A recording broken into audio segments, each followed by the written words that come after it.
Hey, good morning, everybody. Ty Garner here, and I'm going to share with you this morning out of the book of Joshua. It's Joshua 11:18. It says, Joshua waged war a long time with all these kings.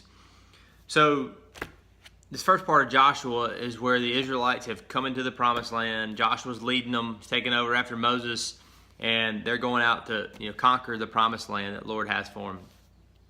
And this verse just kind of talks about how the first 11 chapters of kind of the process of conquering the promised land, but it kind of happens in 11 chapters or so, and all the previous books, starting in Genesis, Exodus, Leviticus, Numbers, Deuteronomy, all those God used as a part of the process of the Israelites leaving Egypt, coming to the promised land. Then you have 11 chapters where they conquer the promised land. So you're like guys, it really only took y'all this many years to conquer the promised land, but it took y'all this whole journey to get there.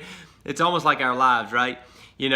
We're looking for something to happen immediately, but in reality it takes a really long time for God to work on us. And that's kind of what it is once God taught them what they needed to know, they were able to conquer the promised land within a matter of time. But it actually was a war of, like I said, about 7 years of time that took them to actually conquer.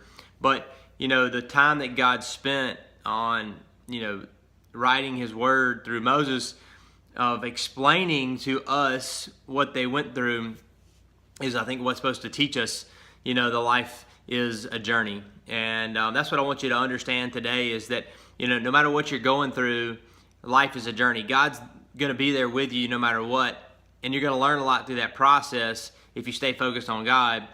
Just don't get short-sighted in thinking that things are going to happen faster for you than God wants them to, because they're going to only happen in his perfect timing. And really, it's not until we look back probably that we really see what God has done and all the things that God has brought us through. I know for me, I'm definitely that type of person that's like, all right, God, what's next? What's next? What's next? And it's just like so many times, just like, hey, just enjoy the process. Just have peace in the process. Have joy in the process. And just, that's where God's just, redefining our lives and getting us to where, he wants us to be.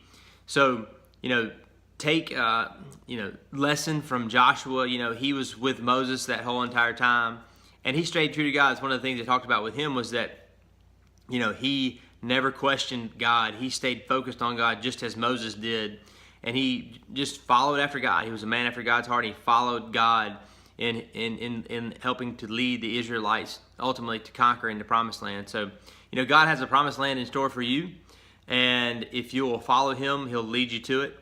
Just stay focused on him. Have a great day, and we'll talk to you soon.